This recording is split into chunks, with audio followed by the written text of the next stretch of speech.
আসসালামু আলাইকুম। আজকে এই যে রিমি কিচেন থেকে গরুর গোশের আচার আসছে। তো এটা আজকে আমি চামচ দিয়ে অনেকক্ষণ ট্রাই করলাম, ভিতরে কিছু পাইনি। ঠিক আছে, এই যে এটা এখানে, তো এটা পুরোটা এখন ঢালতেছি আপনাদের সামনে, দেখি এটার ভিতরে কি আছে।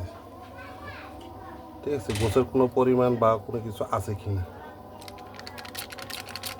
এই যে দেখেন, এখানে শুধু কিসের মশলা কি দিয়া ফালে রাখছে। ঠিক আছে, এখানে গোশের কোনো গরুর গোশের কোনো অংশ নাই, এবং ভিতরে থেকে যে বের করতেছি কোনো গোশ নেই। এই যে এই দেখেন, এটা হলো পুরো একটা বাটপারি। ঠিক আছে, এরা একটা পুরো বাটপারি করতেছে। দেখেন এখানে কোনো গরুর গোশের যে ওই জিনিসটা একটা টুকরো গোশও নেই। ঠিক আছে, এই রসুন এটা সেটা বিজাবি আর কি মশলা দিয়ে রাখছে। ঠিক আছে, এটা মনে করেন আপনার কুত্তারে খাওয়া লাগবে আর কি। ঠিক আছে, এই হলো রিমি কিচেনের অবস্থা। তো আমি আপনাদের সামনে আরেকটা খুলতেছি। ঠিক আছে, এই যে আরেকটা ঢাকনা আমি খুলতেছি আপনাদের সামনে।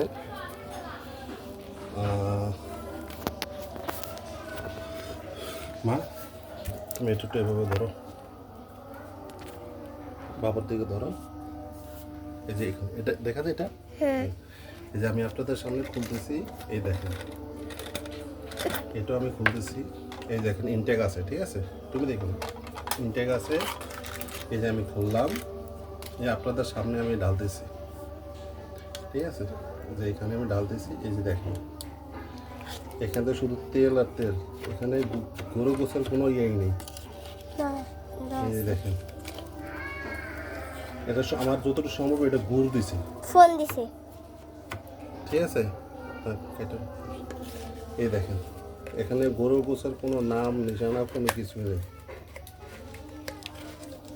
এই যে দেখেন, তো যারাই এখানে এটা আমার যত সম্ভব গুড় দিয়া মশলা ইয়া করা এটা জিনিসটা তৈরি করছে।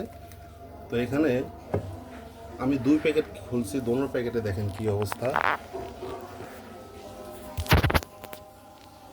দাঁড়াও, এই দেখেন এখানে 1 কেজি আছে। ঠিক আছে, এখানে গোছের নাম বলতে কোনো কিছুই নেই। এই দেখেন এখানে গোছ নাই, এটা মনে আমার যত সম্ভব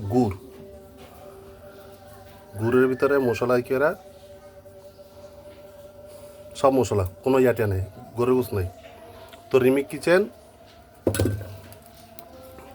এ হলো রিমিক কিচেন। ঠিক আছে, এটা কোনো গরুর মাংস কোনো কিছু নাই, গরুর আচার টাচার কিছু নেই। এটা হলো বাটপার নাম্বার 1 রিমিক কিচেন।